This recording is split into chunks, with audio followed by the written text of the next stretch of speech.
नमस्कार. श्री स्वामी समर्थ सगळ्यांना. मी अंजली कुलकर्णी स्वागत करते तुमचं आपल्या यूट्यूब चॅनलमध्ये, ज्याचं नाव आहे माझी स्वामी सेवा. तर आता आपण गुरुचरित्र पारायण कसे करायचे, कधी करायचे, 7 दिवसाचं जर करायचं असेल तर तुम्हाला कधी करायचं आणि त्याचे नियम काय आहेत, अटी काय आहेत, अगदी साध्या सोप्या पद्धतीचे नियम आपण करून तर हे गुरुचरित्र पारायण आपल्याला करायचं आहे. बरेच महिला, बरेच पुरुष काय करतात का गुरुचरित्राचे नियम खूप कडक आहेत, या कारणाने भीती वाटते मनामध्ये आणि ते गुरुचरित्राचं पारायण त्यांच्याकडून होत नाही. म्हणजेच मनात भीती असते, कुठेतरी शंका असते का आपल्याकडून काही चुकी होईल आणि त्याच्यामुळे मग आपल्याला दोष लागेल. त्याच्यामुळे बरेच जण पारायण हे करत नाहीत. तर त्याच्यामुळेच आपल्याला अगदी साध्या पद्धतीने कसं गुरुचरित्र पारायण करायचं आहे, म्हणजे जेणेकरून आपल्याला दोष पण लागणार नाही, नियम पण पाळायचे आहेत आपल्याला आणि त्याच पद्धतीने आपल्याला हे गुरुचरित्र पारायण करायचं आहे. आता हिंदू धर्मानुसार गुरुचरित्र हा ग्रंथ खूप पवित्र मानला गेलेला आहे आणि ज्या घरामध्ये गुरुचरित्र पारायण केलं जातं त्या घरामध्ये कुठलीही समस्या उरत नाही, कुठलीही अडचण राहत नाही.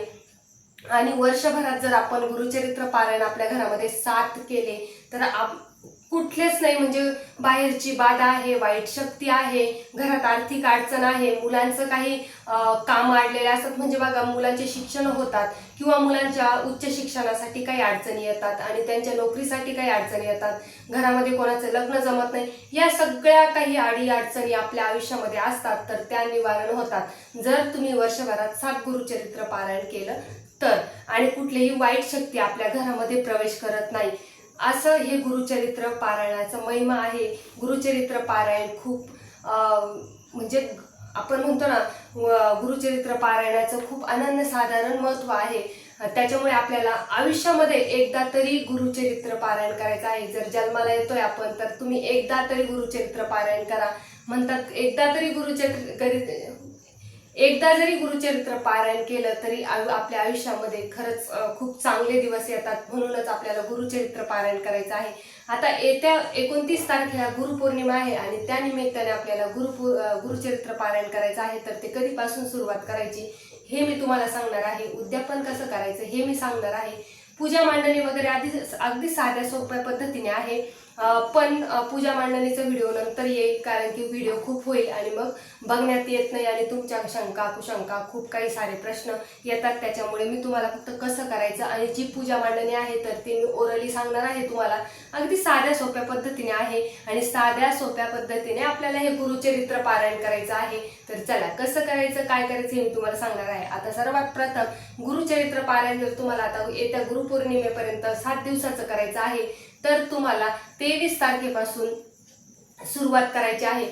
23, 24, 25, 26, 27, 28 आणि 29 अगदी 7व्या दिवशी तुम्हाला उद्यापन येत आहे. गुरुपौर्णिमेच्या दिवशी जर तुम्हाला उद्यापन करायचं आहे, 7 दिवसाचं आहे, तर तुम्हाला 23 तारखेपासून तर 29 तारखेपर्यंत गुरुचरित्राचं पारायण हे तुम्हाला 7 दिवसाचं होणार आहे. म्हणजेच 7 दिवसीय गुरुचरित्र पारायण तुमचं होत आहे. आता तुम्हाला आदल्या दिवशी काय करायचंय, दत्त महाराजांच्या मंदिरामध्ये किंवा स्वामींच्या मठामध्ये जे पण मंदिर तुमच्या आजूबाजूला जवळपास असेल तर आदल्या दिवशी जाऊन तुम्हाला नारळ आणि खडीसाखर अर्पण करायचे आहे आणि स्वामींना प्रार्थना करायची आहे की जे मी ही सेवा करणार आहे, जे मी हे पारायण करणार आहे तर ते निर्विघ्नपणे पार पाडू द्या आणि तुमच्या मनातली इच्छा सांगायची आहे.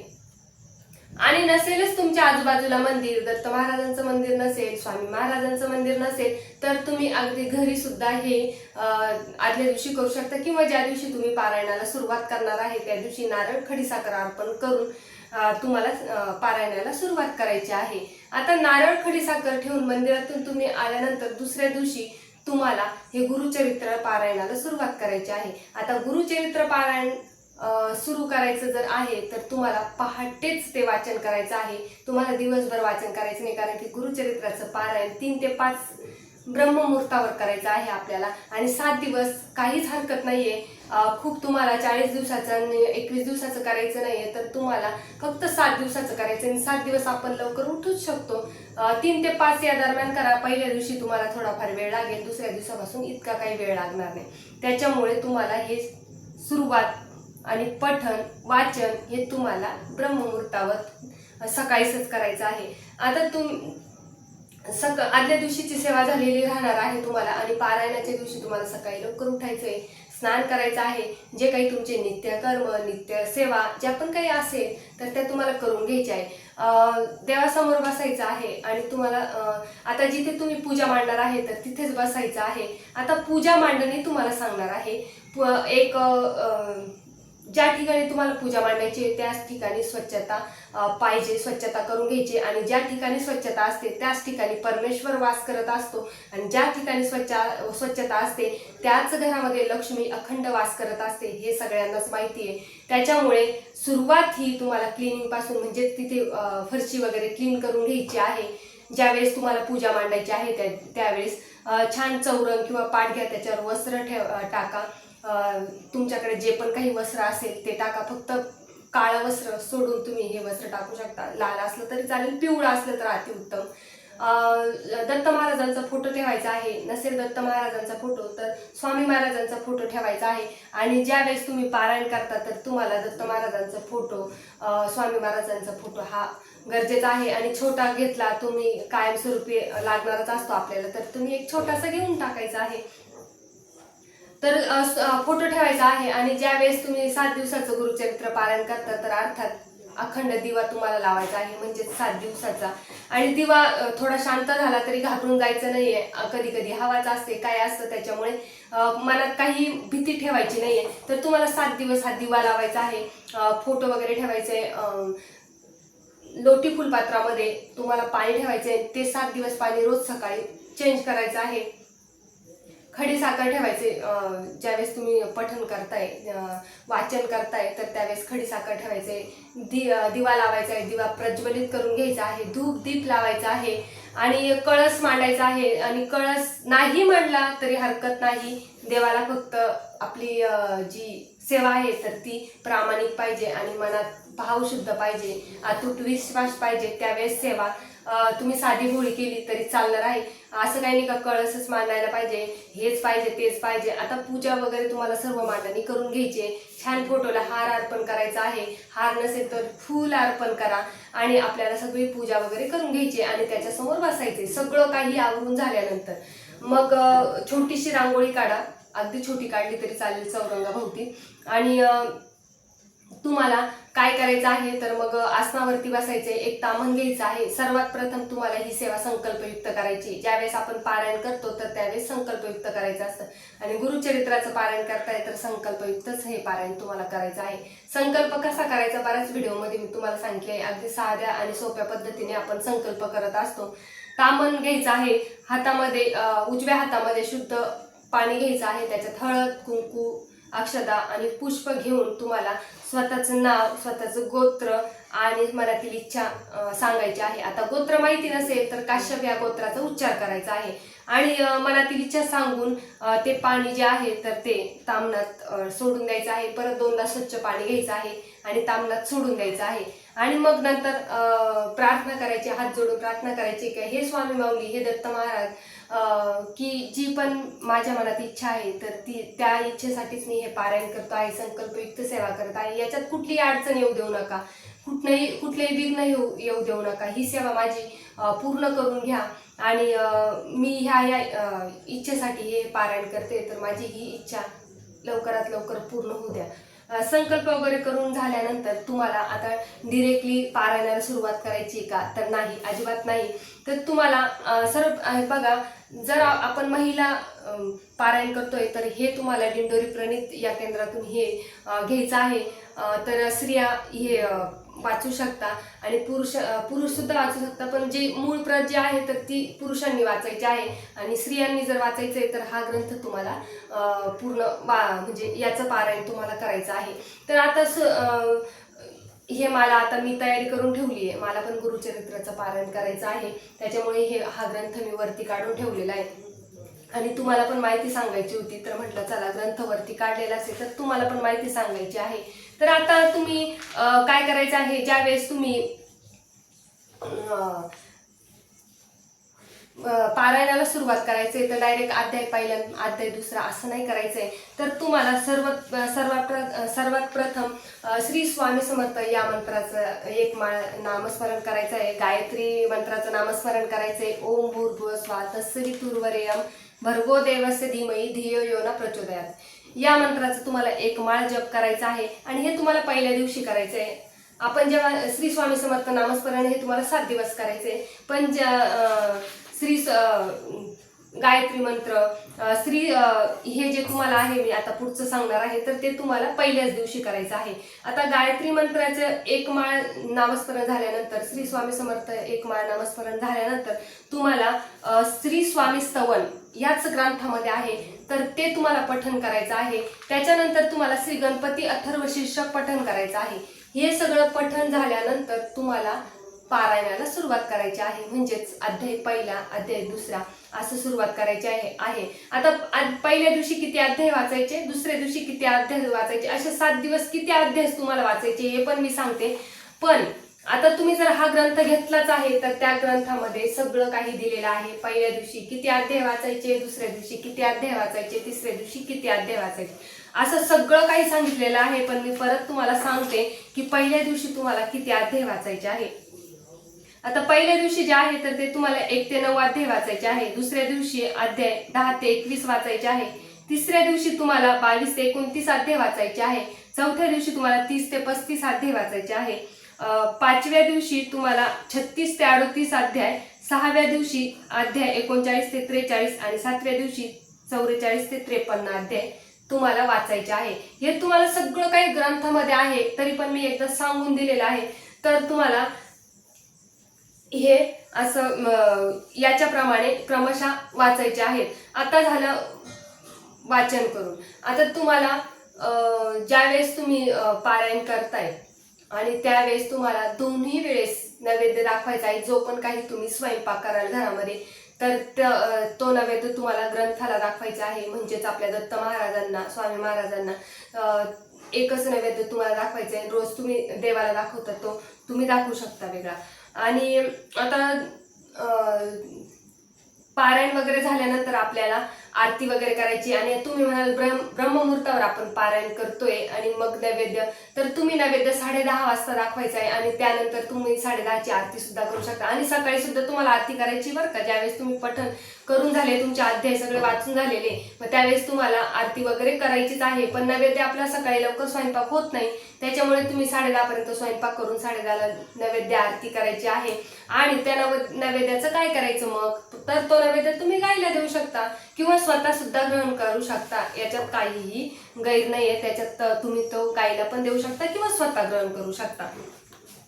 आता झालं नैवेद्य झालं, सगळं झालं. आता सगळ्यात महत्वाचं आहे तर ते नियम कसे साधे सोपे आणि घाबरून जायचं नाही का काही चुकी झाली तर आपल्याला दोष लागेल का, तर नाही. आपण आता जेव्हा सुरुवातीला आपल्याकडून काही चुका होतं तर आपले आई वडील आपल्याला शिक्षा देतात का, तर नाही. सुरुवातीला आपण एखाद्या कळत न कळत आपल्याकडून चूक झाली तर परमेश्वर ती पदरात घेणारच, कारण की त्यांचेच मुलं आहोत आपण. त्याच्यामुळे परमेश्वर नक्कीच ते पदरात घेतील आपली चुकी. पण जाणून बुजून कुठलीही चुकी करायची नाही जेणेकरून आपल्याला दोष लागेल. आता नियम आहेत.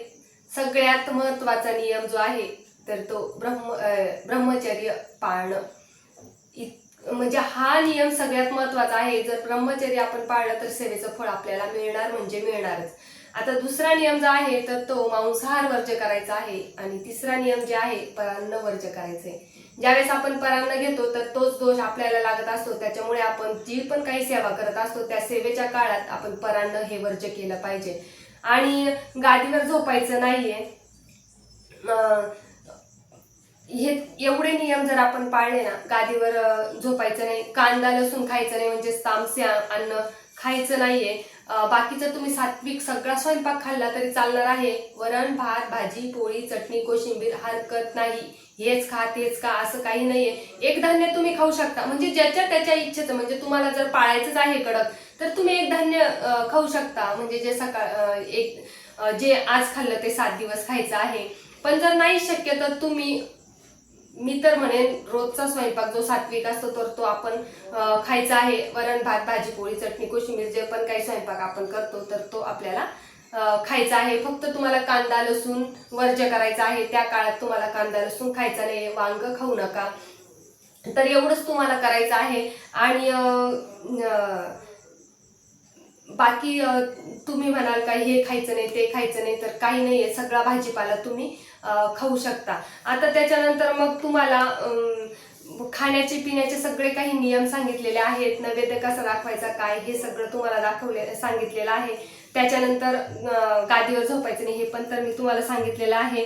आणि नैवेद्य पण तुम्ही जो पण काही घरात स्वयंपाक करणार आहात आणि रोज जर तुम्हाला शक्य झालं तर तुम्ही गोड काहीतरी केलं आणि ते नैवेद्य दाखवलं तरी चालतो. स्वयंपाक 7 दिवस तुमच्या जो पण घरात स्वयंपाक होणार आहे तर तो तुम्ही दाखवायचा आहे. आता तुम्हाला उद्यापन कसं करायचं, आता 7 दिवस जर झालंय तुमचं आणि हो सकाळी म्हणजे सकाळी आरती करायची जेव्हा तुम्ही वाचन कराल आणि 10:30ची पण आरती करायची आणि तुम्हाला संध्याकाळी सुद्धा तिथे आरती करायची आहे आणि संध्याकाळी नैवेद्य दाखवायचे, म्हणजे दोन्ही वेळेस तुम्हाला नैवेद्य दाखवायचा आहे. आता तुम्हाला उद्यापन कसं करायचं, उद्यापन सुद्धा मी तुम्हाला अगदी साध्या सोप्या पद्धतीने करायचं आहे. आणि ज्यावेळेस तुम्ही म्हणजे देव काय म्हणत नाही खूप मोठा सासीन गरज करण मगच मी तुला पावेल, फक्त भाव शुद्ध पाहिजे, मी तुम्हाला आधीच सांगितलेलं आहे. आता उद्यापन काय करायचं आहे तर तुम्हाला एखादी जोडी जेवायला तुम्हाला शक्य होईल, वेळ असेल, कारण की काही काही वेळेस वेळेअभावी नसतं शक्य, मग साधं सोपं करू का ताई, तर हरकत नाहीये. तर तुम्हाला एखादी जोडी जर शक्य झाली तर तुम्हाला जेवू घालायचे आहे, ब्राह्मणाला शिदा द्यायचा आहे, ब्राह्मणाला दक्षिणा द्यायची आहे.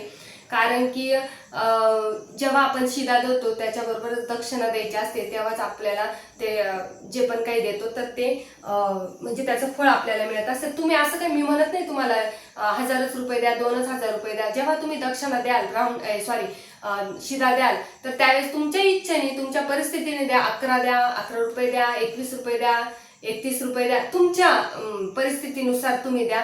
तर तुम्हाला फक्त एवढंच करायचं आहे, बाकी काही करायचं नाही, खूप घाबरून पण जायचं नाही.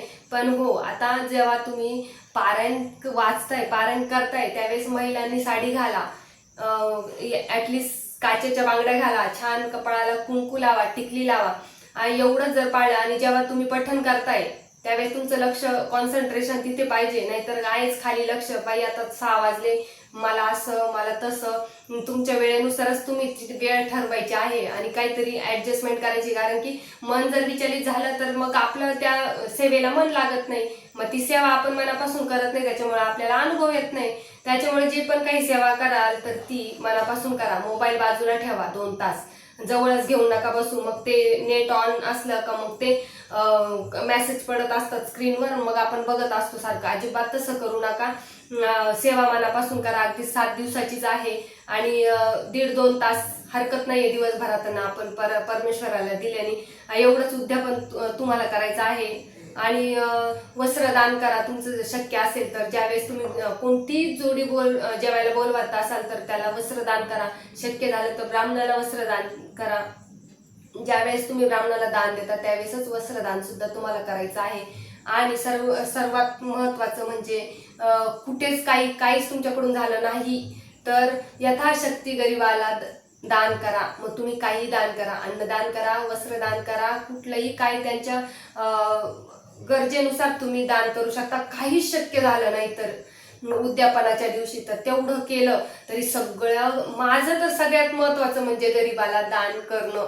बस माझ्याकडून कुठली सेवा नाही झाली तरी चालेल, मी सगळ्यात महत्वाची सेवा तीच मानते की माझ्याकडून कोणाचं तरी गरज पूर्ण होते आणि ती गरज जर आपली खरंच समोरच्याची पूर्ण झाली ना तर तो आपल्याला आशीर्वाद देतो, म्हणजे देतोच, कळत न कळत देतो. आणि म्हणतात ना ज्यावेळेस बोलून एखाद्या वेळेस आपल्याला काही लागत नाही, आशीर्वाद म्हणा किंवा तळताट म्हणा, पण मनातून दिलेला आशीर्वाद हा आपल्यापर्यंत पोचतो. त्याच्यामुळे सगळ्यात मी तर माझ्या स्वतःच्या मते मी असं समजते की सगळ्यात मोठी सेवा म्हणजेच गरजू व्यक्तीला म्हणजे त्याची गरज पूर्ण करणं हेच मी समजते. एवढी सेवा जर तुम्ही केली तर तुम्हाला ह्या सेवेचं फळ मिळणार आहे. तर एवढंच तुम्हाला गुरुचरित्राचे पारायणाचे नियम आहे हे करायचं आहे. बस एवढेच नियम तुम्हाला पाळायचे आहेत. तर चला, झालेली सेवा स्वामीचरणी अर्पण करते. श्री स्वामी समर्थ.